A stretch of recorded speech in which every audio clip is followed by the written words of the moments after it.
This beautiful, snow-covered world is home to many discoveries, a daunting story, and haunting wildlife. The apocalypse in this corner of the earth is intimidating and fascinating at the same time.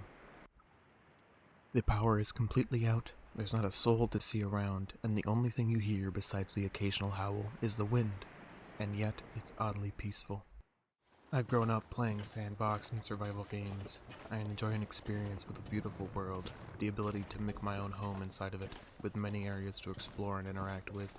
The Long Dark has all of this and more. I'm going to touch on the specifics of the game that I adore in hopes that you may journey into the depths of Great Bear Island.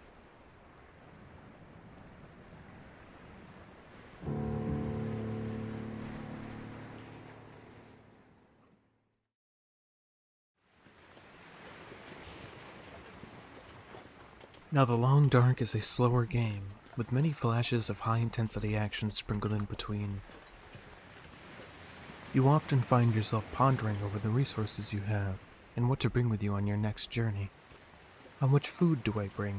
Do I bring this heavy rifle to defend myself with, or enjoy a lighter backpack and defend myself with the harder-to-use bow? How do I defend myself against this wild animal? Do I risk running away and possibly exhausting myself? Or do I risk shooting it and using precious ammunition? These small decisions make up a large part of what The Long Dark brings to the survival game table. Fortunately, there are several difficulties for many different folk to enjoy, and a sandbox mode where you can adjust every different mechanic individually. There are systems built into the game to handle many aspects of wilderness survival. You have your typical health bar, food and water bars individually, and lastly, a temperature gauge. If you drop to 0 in any of these, you will slowly start to fade into the long dark. You have many ways to remedy these conditions, and finding food and water in the apocalypse isn't too difficult at first. You can typically find canned goods in many abandoned homes, and in desperate times, good old Canadian lemonade in people's toilets. The challenge to finding food and water is where it comes from after the empty homes are looted. Water is relatively simple, just melt all that snow underneath your feet. Which means building a fire, and something to melt the snow into. Cans, pots, pans, you have options. But the fuel for that fire? You can break down wooden furniture into reclaimed wood and use that. I'll go outside and brave the weather to chop down fallen trees, for heavy fir wood or cedar. That growling you hear? Chances are it might just be your stomach, and to fill that we're gonna need something fresh. Perhaps a deer, shot with the rifle you scavenged for a dozen pounds of delicious venison? Or perhaps rabbits, cleverly caught with a simple stone aimed properly to stun the small animal. I very much enjoy that one decision is typically founded upon many other factors. If one survivor is hungry, you need to find food. And in order to find food, you need to either explore or hunt. And both of these activities have risks involved, typically gauged by your equipment that you've already found.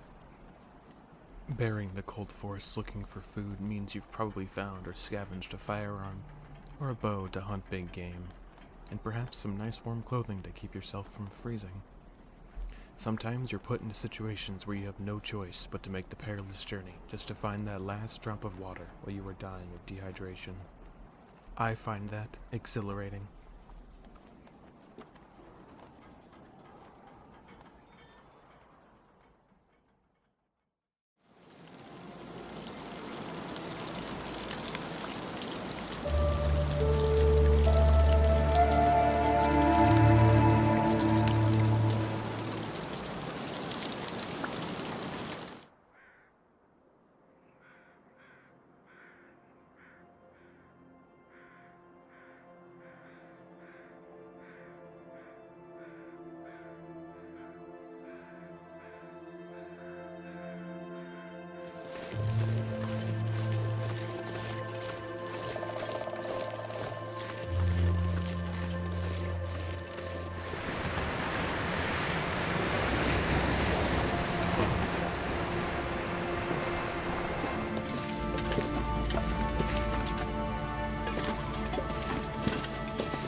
While you would think that the game that takes place in the aftermath of a great peril, the snow would dampen most audible sounds, yet the game is incredibly alive.